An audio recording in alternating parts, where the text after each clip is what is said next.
Welcome to Empowered Living. I'm Ann Shu. On this podcast, innovative leaders and visionary experts share insights and practical tools for work, family, and marriage. Each episode, we'll explore how to elevate your life while staying grounded in what truly matters to you. You're working hard to navigate relationships, build a thriving family, and create a legacy of purpose. We're here to help you do that with confidence and intentionality. So if you're ready to live a life by design, you're in the right place. Let's dive in. Welcome back to Empowered Living, the podcast where we explore the habits and conversations that help us build more intentional, resilient lives. I'm your host, Ann Shu, and today we're joined by my mentor, Rand Stagen, founder of Stagen Leadership Academy. Rand has spent over 25 years guiding CEOs, executives, and leaders through their development and transformation as conscious leaders. In this conversation, we explore what it really means to take unconditional responsibility, not just at work, but also in your personal life. Rand shares how awareness creates choice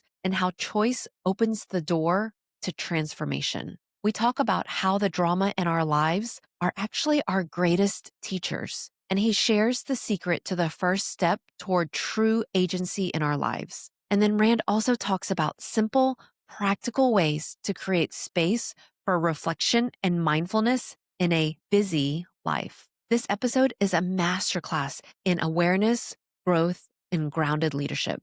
Let's dive in. Rand Stagen, welcome. I am so excited to chat with you today. Well, I appreciate the invitation, and I'm looking forward to this conversation, which is a little bit of a mystery to me since we decided not to overly prep and just have something that was more natural and organic. So looking forward to it. Yeah, let's dive right in.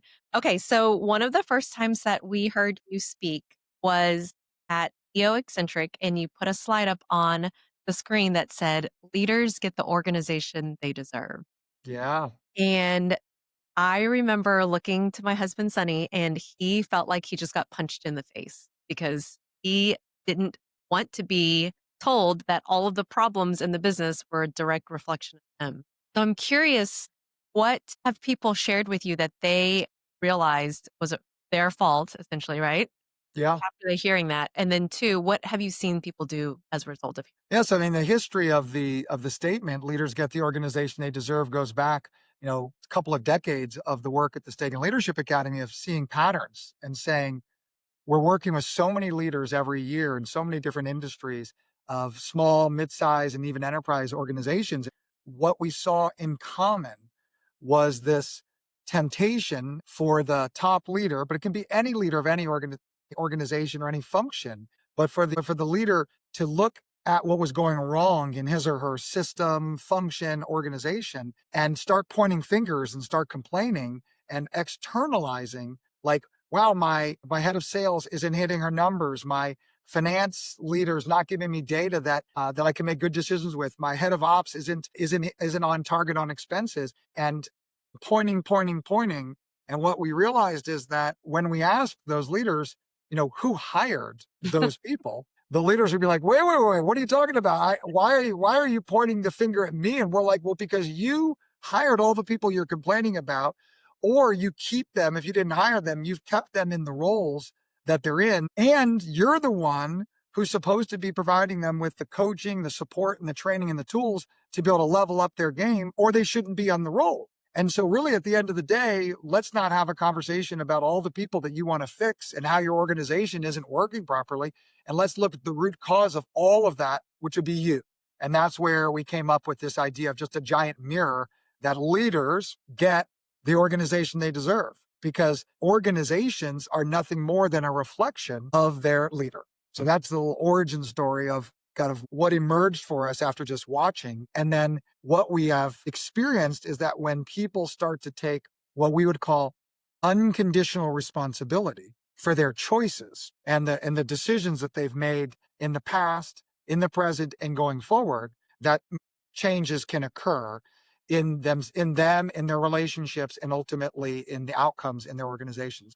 I know that's a kind of a broad answer on part two there, but that's at least a starting point.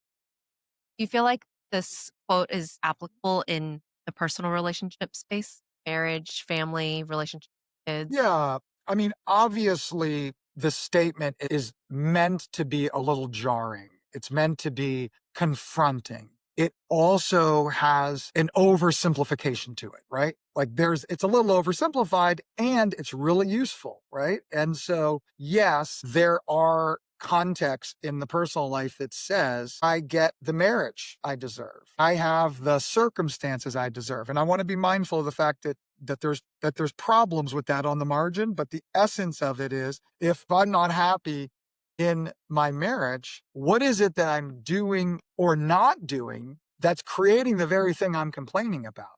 So this idea of unconditional responsibility, I absolutely believe is universal in any area of life. And what do you think is the biggest thing that is holding people back from taking like it makes so much sense. Like, yes, you've got to take unconditional responsibility if you actually want to change something, fix something. But why is it so hard for people to get there, to accept unconditional responsibility? I genuinely think that most people are in such a place of reactivity and habituation that they're not actually choosing. Your question was like, why aren't people choosing to be more responsible? And in my experience, in the experience of our team, we've got psychologists and psychotherapists and executive coaches with really deep expertise around this question, around human development, human change, and most importantly, human transformation. They typically are unaware that they're not taking responsibility because they're almost subject to their life. It's like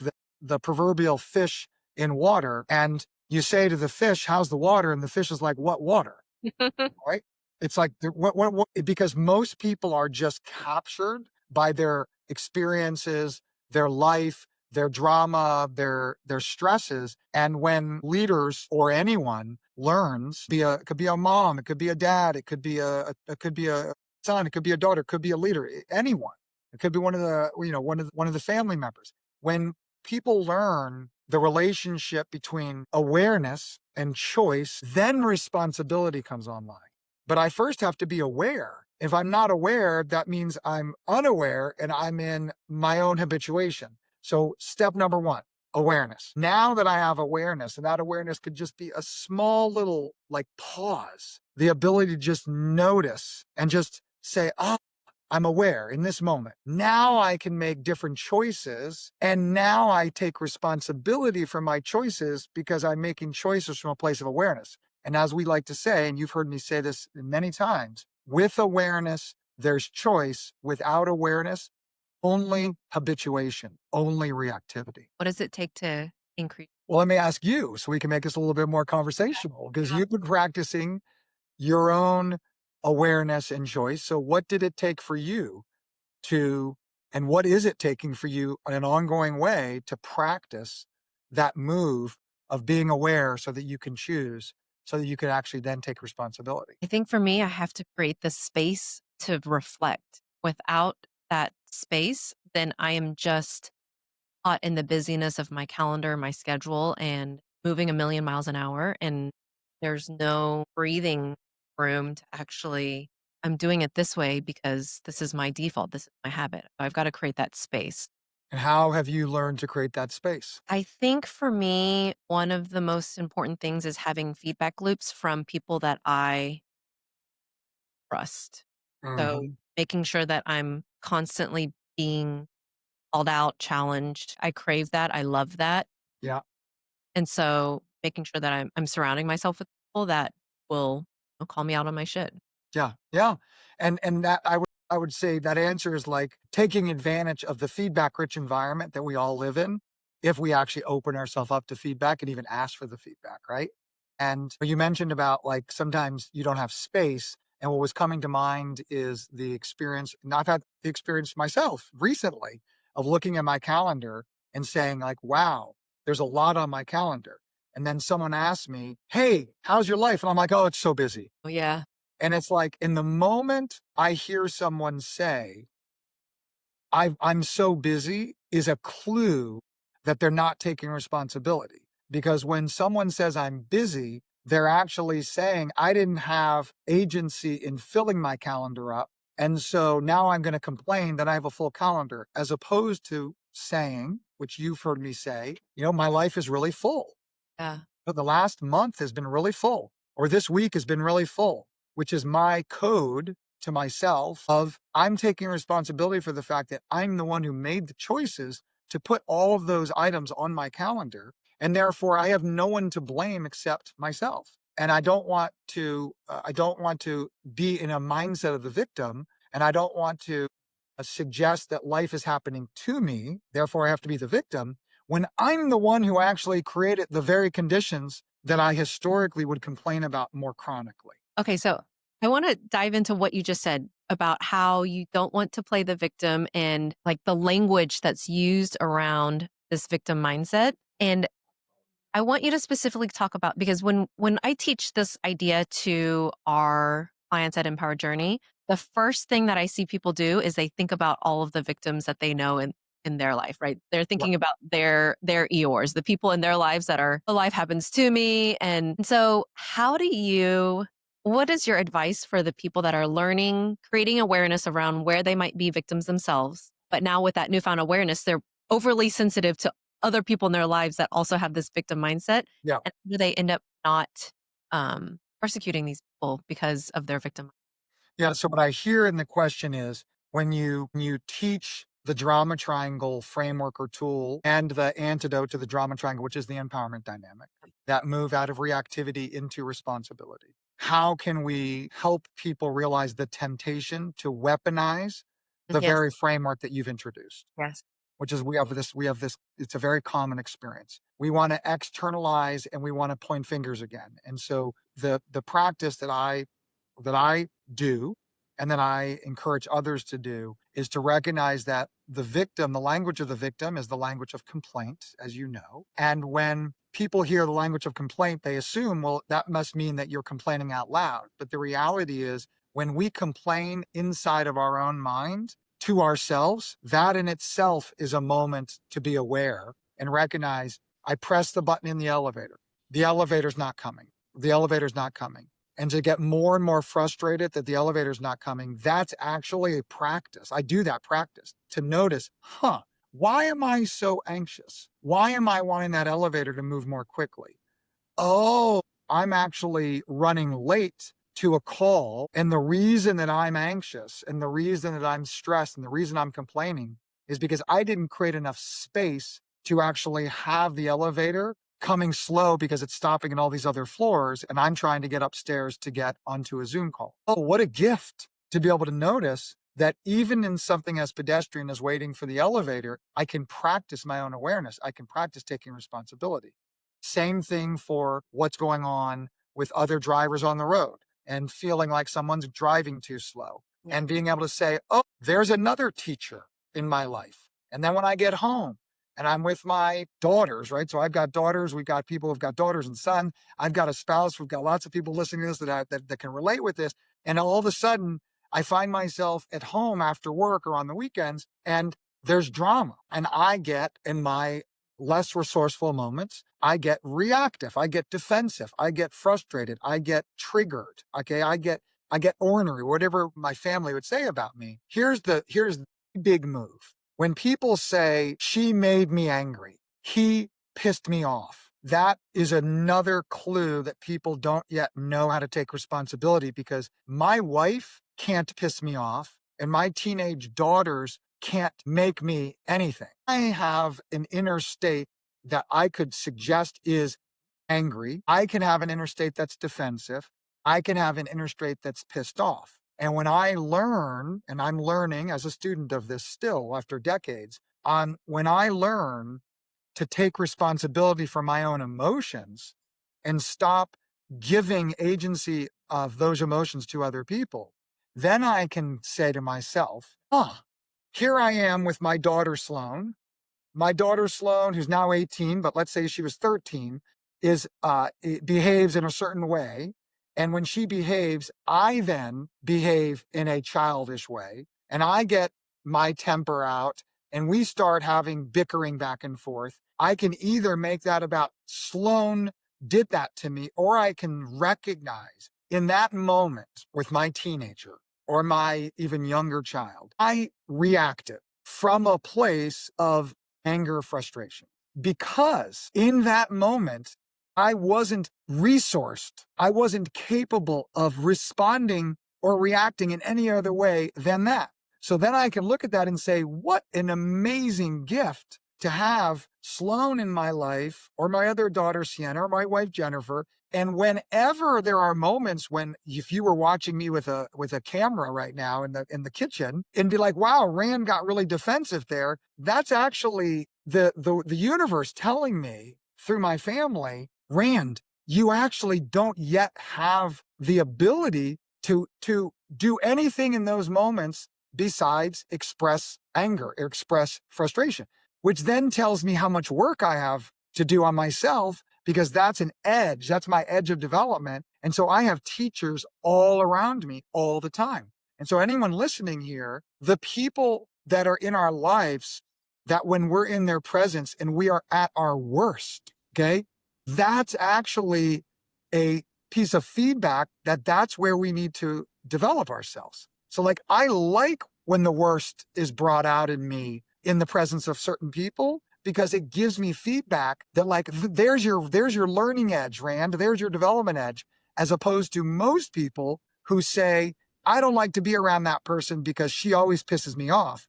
Whoa, whoa, whoa. If you were mature enough to be in the presence of that person and they say whatever they're going to say, and all you do is respond in a much more measured, grounded way, and don't take it personally, and don't, argue, and don't rationalize, and don't feel the need to be validated, and all the insecurities that we all have. Oh, wouldn't you do that otherwise? And so this is unconditional responsibility on a moment-to-moment basis in a family system or in a work system. Such a powerful reframe, because I'm actually thinking about my kids, and I've got younger kids, and I have been trained to understand that if they have a meltdown or a tantrum, or they're hitting or doing something unkind, they simply don't have the tools and the training, the language to ask for what they need. Right. And so I can make that connection for my child, but why is it so hard for me to understand, like, if I'm yelling or upset, or I'm simply lacking the tools to navigate that situation? Yeah, and then this. I wasn't expecting to find myself going where I'm about to go, but let's go.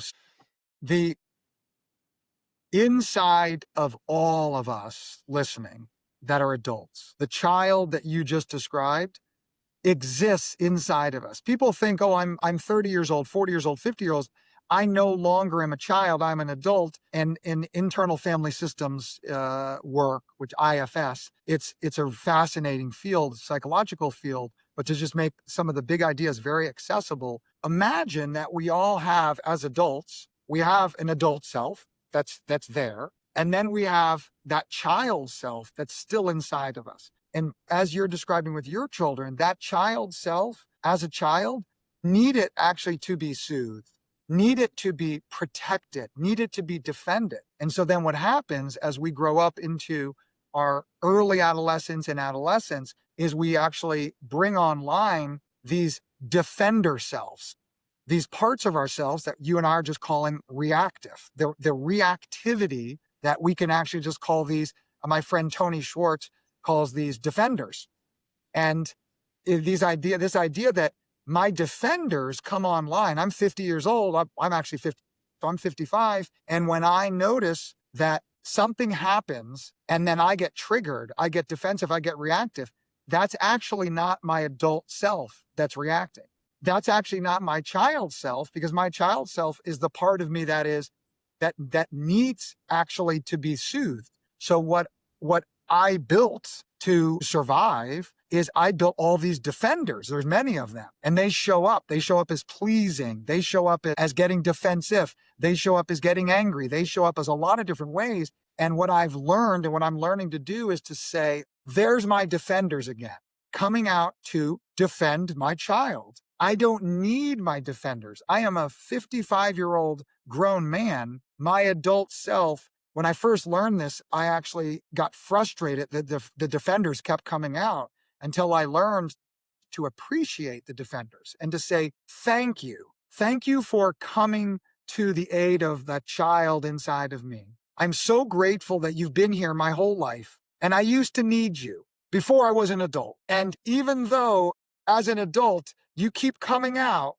I want you to know that I got this. And you can stand down and I will soothe that part of myself that actually needs the adult to be there. And so the reactivity of the drama triangle can be thought about as nothing more than the defenders that are showing up in our lives to actually protect us and take care of us. They're really well intentioned. And as we become more mature and as we step into our own responsibility, we're able to talk to ourselves and say, thanks for being here. It's okay. I got this as an adult. Have you noticed a correlation between people's favorite defender and certain trauma from childhood? Well, I would say rather than pointing out one particular thing, I would just affirm that the defenders are formed during the difficulties of childhood and during the difficulties and sometimes the traumatic experiences of childhood. And the more extreme the trauma, the stronger the defenders are. And the more influence they have and possibly even control they have on our emotions. And so this is we would sometimes say the work, right? This is the work that you do, the work that I do, the work that we do with our clients. Okay, so let's shift a little bit. What frameworks have you found to be the most impactful for the leaders that you work with? Because I know you've worked with tens of thousands of leaders. What do you find most important, like practices, frameworks for them to implement that really helps create awareness and create that shift for them? Yeah, some simple, and for context, while our faculty has worked with tens of thousands of leaders, I am one of the beneficiaries. So the learning I'm giving you is from our kind of broader faculty and my direct work with, a subset of that.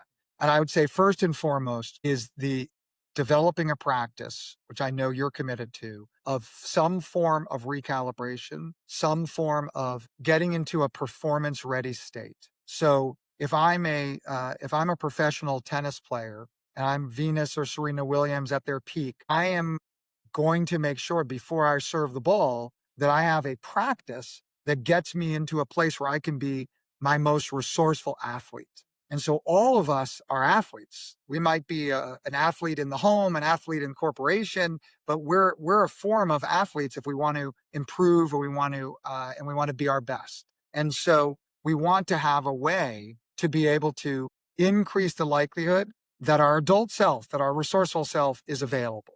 And so one way to do that is before we go on to a Zoom call, before we come home, knowing there's going to be screaming kids, and before we open the door, is just to develop a ritual or a practice that allows me to get a little bit more centered, a little bit more grounded. And Anne, that we have an actual practice called recalibration, and we say stop to ourselves, stop, ground, center. And we actually have our clients simply take an inhale and an exhale on stop. So they're just breathing, stop, inhale, exhale, ground. And during ground, that's an opportunity to just notice our feet, to notice our body, to notice if we're holding any tension in our shoulders and just relax, center. Now that can be done in a second. That can be done in 10 seconds. But if I'm sitting in the garage after coming home and I have 10 seconds or 30 seconds to sit in the car before I open up the door and before I walk in the house, if I can just give myself the gift of stop, take a few breaths, 3, 4 breaths, stop, ground, notice my body, notice I'm carrying tension in my jaw. And when I breathe on the exhale, just relax the jaw, relax the shoulders, just relax my body, because we carry so much tension unconsciously in our body. And then we walk in the house and we don't realize we're carrying all that tension. And so this is a gift to ourselves, but it's a gift to those around us, because we have a wake behind us when we walk home, especially as a parent. We have a wake when we're walking into the office as a leader. And so that would be practice number one. Just a simple, doesn't have to be this particular practice. Watch a golfer and watch a basketball player before the free throw. There's a breathing, there's a grounding, there's a centering. So a lot of people think, oh, this is a bunch of tree huggy woo-woo stuff. This is about This is about being the best mom we can be, the best dad we can be, the best boss we can be, the best coworker we can be. That's what it's about. It's about performance. And so recalibration would be number one. But I want to pause because that was a long answer, but I think it's an important answer to start there. Okay, recalibration. And other than, and I know you call these threshold moments, right? Like Yeah. opportunity to, well, why don't you explain threshold moments? I think Yeah, it's so the threshold moment concept is the architecture of certain buildings in the East, in Asia. We use as an example a Hindu temple or a martial art dojo. What you will see in the ancient architecture are these thresholds, these 1, 2, 3, 4, all the way up to 12-inch lips that actually before you enter a sacred temple, you have to lift up your legs and walk over the quote threshold. Or before you walk into in Japan, before you walk into a dojo where there's a threshold of a piece of wood, and you have to make sure you lift your feet up as you walk into the dojo itself. And so what that represents, that architecture represents something that's always surprising to people, because when we ask, why do you think they built these ancient buildings this way? People are often like, so if it floods, the water won't get in. It's like, no, because what this does is this forces the person to pause enough. It's a recalibration that says, I'm leaving one space, the normal world, and I'm actually going into a new space, a dojo, a sacred temple, a particular structure that invites a much more intentional presence.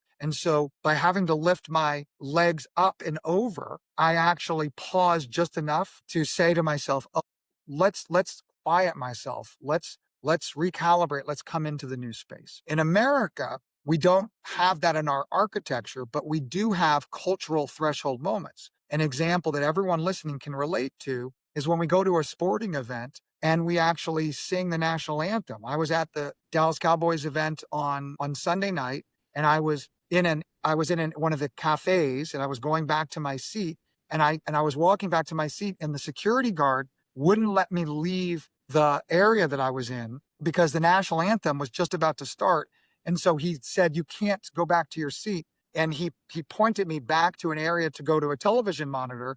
And I didn't know what was going on. And I said, oh, this is one of our threshold moments as a country to give ourselves the opportunity to pause and actually be with the preparation for the game. And when that threshold moment was over, I went to him when I eventually walked down. I thanked him. I said, "Thank you for slowing me down and giving me the opportunity to actually pause, because it was a much more precious moment for me to just connect. I had my hand on my heart and just watching the television at the stadium." So threshold moments are everywhere. And then this is the invitation to everyone listening. What if every moment of our life were a threshold moment? What if every phone call, every meeting, every interaction with a child, what if that were a threshold moment? Like, wow, there it is again. You're about to ask me a question. That's a threshold moment. Like, there it is again. What if we just practice returning back to the present moment and to realize that the present moment is so much more powerful than people realize, because in the present moment is where we access the past, which is a memory or memories being called into the present moment. So some would say the past is nothing more than a memory being accessed in the present. And the future is nothing more than an anticipation of what hasn't yet happened being anticipated in the present moment. But what if we were only and always in the present moment? okay. So I like that challenge. It feels like a lot. Like if I've never practiced threshold moments before, it feels like a little overwhelming. It could feel a little overwhelming, right? So could you give some examples of common threshold moments that the listener might experience, that they might be able to pick one from their day that they're going to be a little more intentional about? I've already advocated it. Just give yourself 30 seconds before you open up the door and walk into the home at night, and just do whatever makes the most sense to the listener to just create a little bit of pace slowdown. Just slow down. That's Yeah. it. And if you practice that every night, then people will say, maybe I should practice that before my Zoom call. Oh, I'm about to have a phone call. Maybe I could practice it. And then here's a simple one. The phone rings. And instead of just hitting the iPhone or wherever the phone is and hitting the green button and saying hello, what if we let it ring one extra ring? And during that extra ring, we simply said to ourselves, stop, ground, center. And then we said hello. So it's the small things done consistently through time that creates the real sustained change. It's not any of these big, radical ideas. Okay, so you said recalibration was the first thing and that you had some what what's what's your other Practice. practices, habits that you've seen been incredibly transformational for leaders? I'm going to go back to the awareness, choice, and responsibility and say practice awareness. The threshold moment and the recalibration are nothing more than very simple forms of practicing awareness. Another example we've already talked about, but just to really put it in this context, is to notice when I'm complaining and to simply say, that's actually an opportunity for me to be aware. So I was in a meeting 2 hours ago and there was some tension in the meeting. And I noticed myself getting a little bit irritated in the meeting. And in that moment, because I practiced this, I actually was able to catch myself noticing my own irritation. And I took a breath. No one knew I was taking a breath. I took a breath and I actually chose to not say the thing that before I practiced this, I would have said, which would have been an expression of my irritation. And so I just decided to do nothing. And so this is the thing about our wake. Our wake, like a boat that is behind us, is reflective of everything that we're doing or not doing. Sometimes the best thing to do in a practice of awareness is to actually not do the thing that you would habitually do, which is express irritation and bite your lip or bite my lip and just say, I'm not going to say anything because that's actually about my ego and that's not going to serve this particular meeting. So why am I going to say it? Oh, that I want to say it because my ego wants me to say it. Now I literally watched my mind today and I actually know I had that whole conversation and I decided to take the high road and not derail the meeting and express my irritation. That's so hard though. Sometimes. That's right. And people are looking for silver bullets and there are no silver bullets. How do I become a healthier human being? I eat well and I exercise consistently. And people will say, oh, that's so hard. Rand, can you give me something else? No, I'm not a personal trainer, but no, I can't give you something else. It's pretty much eat well and exercise and do it consistently. And then when people say, Rand, it seems really challenging to be constantly having to pay attention to what's going on in relationships. That seems really hard. And I'm like, yes. And they're like, well, do you have anything easier? No. No. And this is why in the movie The Matrix, which is all about waking up from the dream world of mindlessness, okay? And to be the idea for those that didn't see the movie, that the characters in the movie are awakened from this dream because all of humanity, sort of timely now, it was 1999, the movie came out, but all of humanity has been, in this film, has been taken over by AI, and AI needs humans to power them, to power their ability to continue to survive. So the human beings are the batteries, and we're just in these little cells just asleep. And so the idea is that the main character Neo is one of the handful of people that escapes from the Matrix to see the world as it really is. And one of the other characters that's also escaped the Matrix comes to the conclusion that it's just too hard to be awake to reality as it really is. And so that character sells out his comrades and actually gets the AI to shows the AI where everyone is and goes back to sleep. And when he's rationalizing it, he says, I don't care that it's a dream world. It's just too hard to be awake. Being awake as a mom, being awake as a dad, being awake as a leader is the road less traveled. And people don't like this answer. They want an easier answer. And there is no easier answer that I'm aware of to waking up than the practice of being awake. So I can imagine, and I've seen the transformation that happens when people wake up.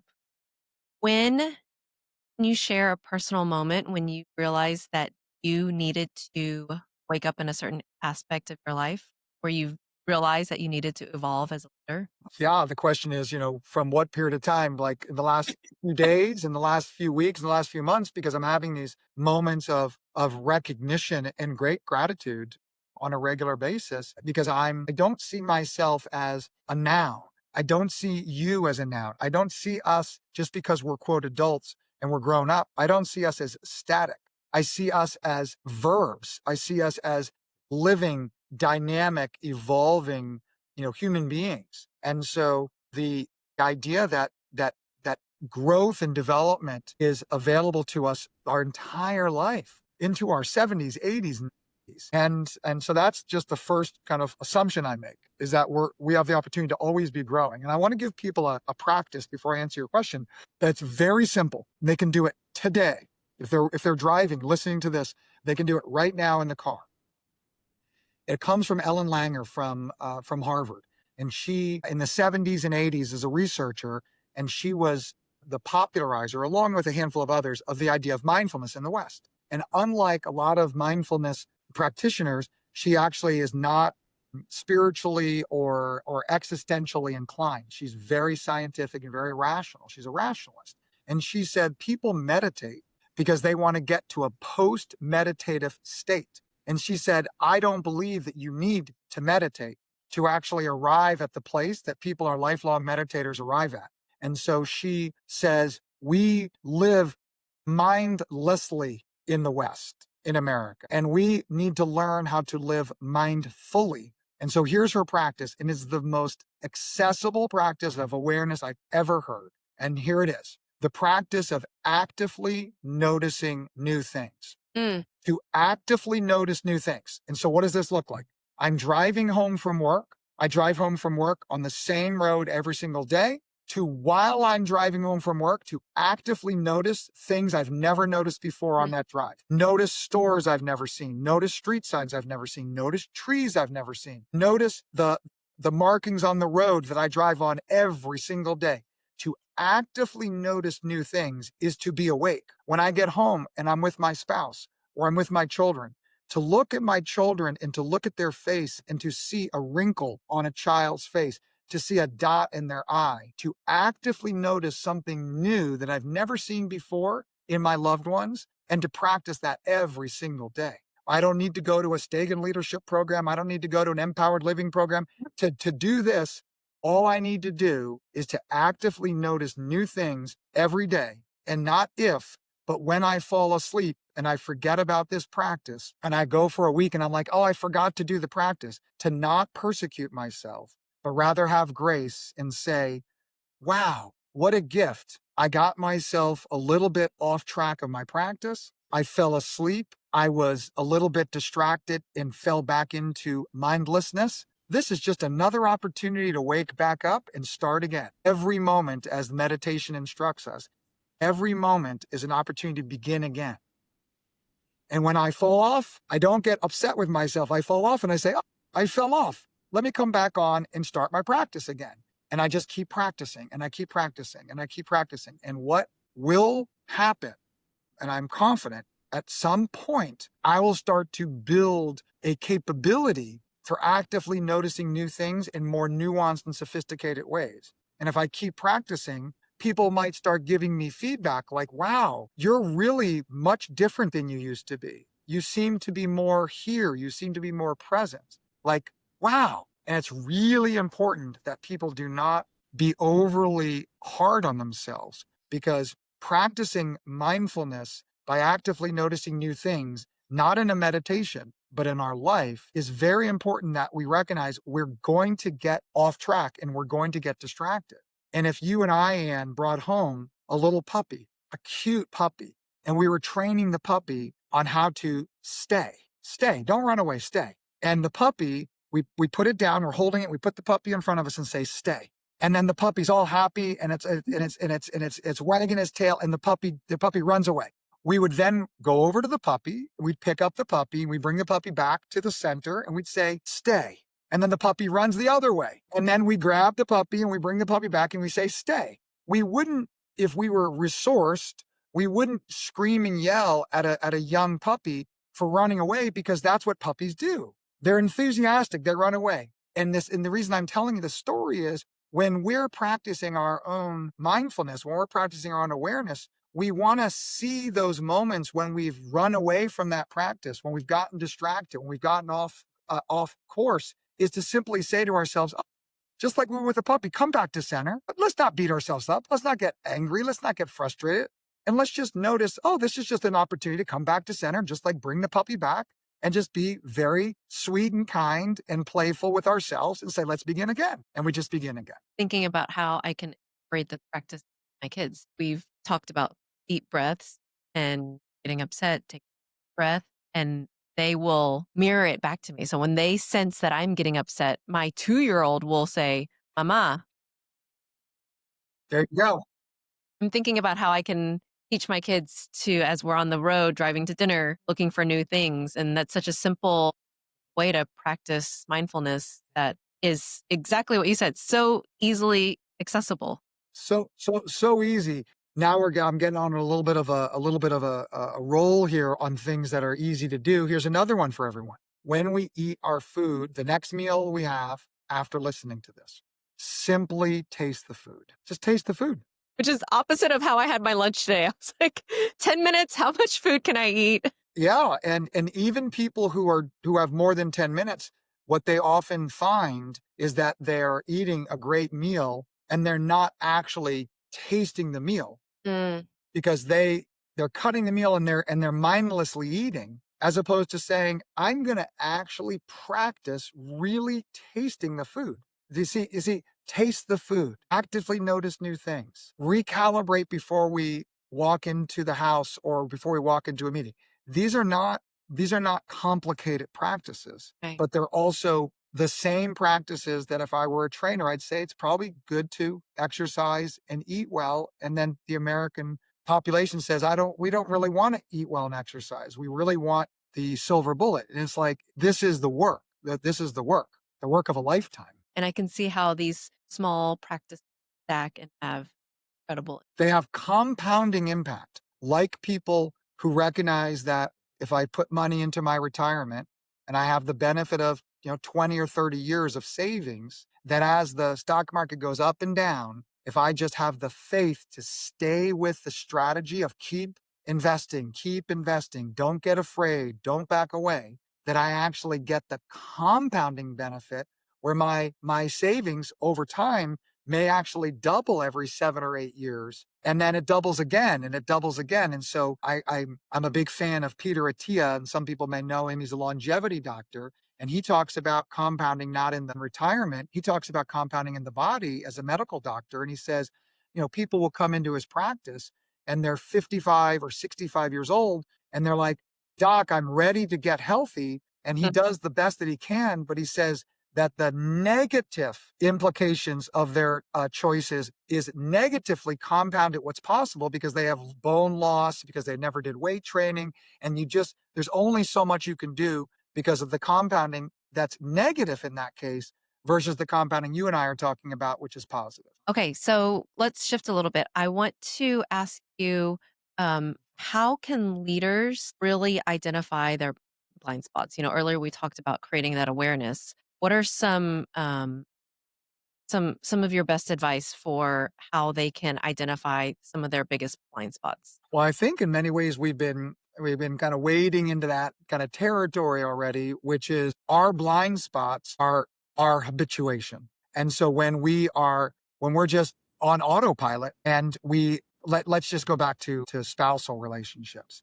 So when a spouse says something that triggers another spouse, and then that spouse that has gotten triggered has no other way to respond than to yell back, and there's a fight back and forth, back and forth, back and forth, that's a blind spot.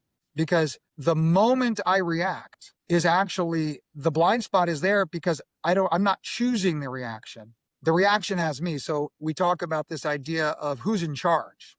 Okay. Am I authoring that moment? I got a pen in my hand. So if you, Anne, and I, and everyone listening, if we're the main character in the story of our life, okay, we're the main characters of the story of our life. And it's an important story to all of us, okay? And the story that is being written through our life, who's authoring the story? Am I authoring the story by having the awareness to make the choices that are through time and generally, not perfectly, but generally more productive choices? Or am I actually a puppet that's being controlled and that's being, that my story is being written by my surroundings? It's being written by my environment through my complaints and through my drama and through my feeling that life is happening to me. And therefore, I'm actually not in the driver's seat of my life. And so I'm giving you a kind of a broader opening to your question around blind spots.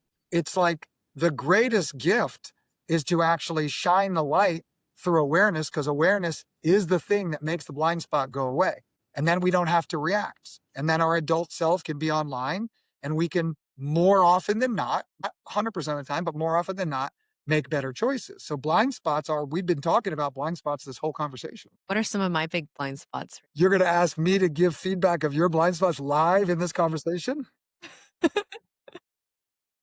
Wow. So we have had the opportunity to spend time together in formal settings and in professional settings and also some personal settings. And I would say that my experience of you is there's such an enthusiasm and such an achievement and such an orientation to performance and to results and to excellence, right? These are all strengths. Now, every strength that you have, that I have, wherever there's light, like the positive, there's a shadow, because you've already talked about blind spots. And so I think, and you and I have already talked about this idea of noticing where you or anyone that's coming from this sort of achievement orientation may at times be a little bit more captured by that sense of ambition, right, for performance, as opposed to choosing it. Now, here's the hard part. On the outside, I was just talking to a CEO a couple of hours ago, and this is a CEO we've been working with for 8 years. He's very serious about his awareness practice. And he's a CEO and he runs a very successful, very large enterprise. And he shared a story. He did some game filming with me today. And he shared a story about how he yelled in a meeting. There's a stakeholder that he works with that was being very difficult. And he has learned that the only way to actually engage with that particular behavior in this stakeholder is to be more autocratic, is to be more forceful, and to turn the volume up.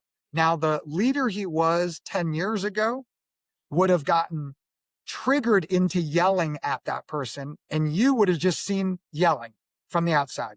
But this particular case of almost a decade of practice, he said, Rand, I noticed what was going on, and I brought out the tool of the toolkit of being autocratic, and I chose to yell, but it was a conscious, deliberate choice, and no one else knew it was a conscious, deliberate choice, and it was very effective. The same way it was effective when he was just habitually reacting, but he chose it. And so for you, and for anyone that's looking, I have my own versions of my blind spots that believe me, my coaches and mentors give me all sorts of feedback, and so does my team. And what I notice in you is the propensity at times to maybe let some of that achievement to be more in the driver's seat.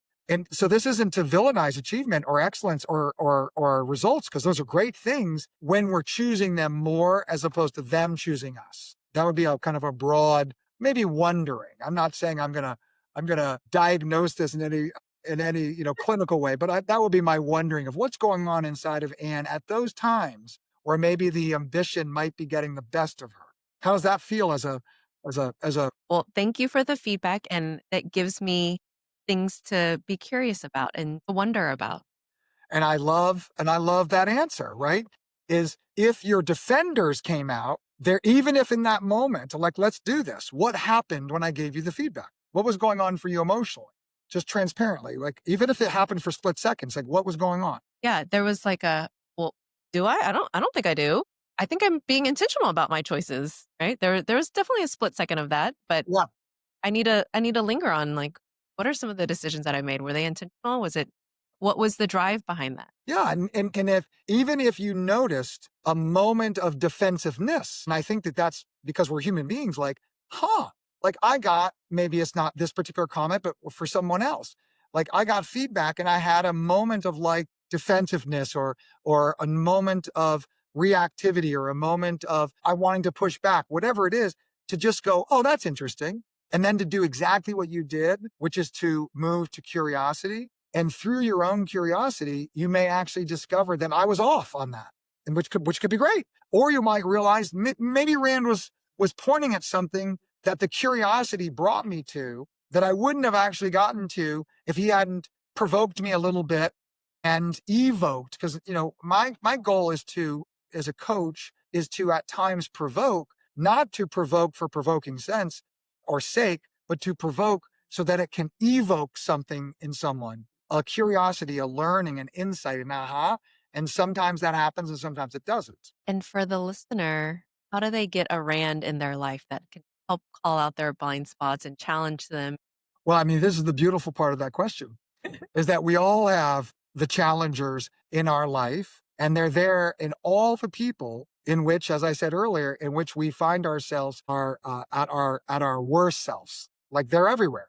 And here's the move. Do we see those people as our persecutors, or do we see those people as our sparring partners in the dojo of our life, as our challengers? So it's the same person and their behavior is the same, and they're eliciting through their behavior, something is happening inside of us. And when that thing that happens inside of us is not resourceful and not skillful and not empowered, then we can actually ask ourselves, am I making him out to be the boogeyman, the monster? Or am I actually seeing them as a true gift because, wow, I've got people in my life that are mirrors. Remember, leaders get the organization they deserve. These people are just reflecting back to us, right? I think Carl Jung said something to the psychologist, something to the effect of the things that irritate us the most about others actually lead us to a better understanding of ourselves. It's that rub. It's that if I resist the iron sharpening iron, if I resist that, I don't actually get sharper. So I want to be sharpened by those around me, even if it means I have to take responsibility for my own inner state. Okay, so before we wrap up, you share about your work, your business. If people are listening and they want to get in contact with you, if they want to learn more from you, they want to work with you, what is the best? How do they find you? How Yeah. do they So, see a Rand in their life? yeah, well, let's once again, I said this earlier, I'm going to say it again. I've been very fortunate for the last 25 plus years to work shoulder to shoulder with an amazing faculty of coaches and practitioners. And we got a very, very talented team. We have a physical leadership academy, a brick and mortar facility in Dallas, Texas. We have a website, stagen.com, STAGEN.com. We have a YouTube channel where there's lots of videos of myself and others on our team, and there's ways to just use those sources as a way to get in contact with us and learn about us. And we have programs that are on our website and a whole team of advisors that educate interested people in what we're up to at the State Leadership Academy. And so it's been a real honor to have this conversation and to move into some territory that was unexpected and real and authentic and juicy. So thank you, Anne, for playing with me. Thank you for diving into it. And I'll just so I can plug, leadership program is phenomenal. Both me and my husband Sonny have done it, and it has been transformational for us. I am so grateful for what you have developed, the curriculum that you've put together, for the faculty that you've assembled, because they have changed our lives, changed Mhm. we've been in relationship with each other, and changed our family, changed the way that we lead. And so, thank you for the work that you're doing. It's so important, so impactful, and I appreciate Yeah. Well, it so much. thank you and Sonny for trusting us and for doing the work. And I'll end with maybe a summary of our whole conversation, which is for everyone to remember it's not what happens in our life. It's not what happens, but rather how we relate to what's happening. And so I invite everyone to get into a different relationship with the life around us and to take more responsibility through their own practice of awareness and choice. Thank you, Rand. Thanks for tuning in to Empowered Living. I hope today's conversation sparked some inspiration and gave you tools to live more intentionally in your family, work, and life. If you enjoyed our episode today, be sure to subscribe so you never miss an inspiring story or actionable takeaway. And if you know someone who would love this episode, share it with them. because living an intentional life is better when we do it together. Until next time, remember, the life you want doesn't happen by chance, it happens by choice. Let's keep creating it one step at a time.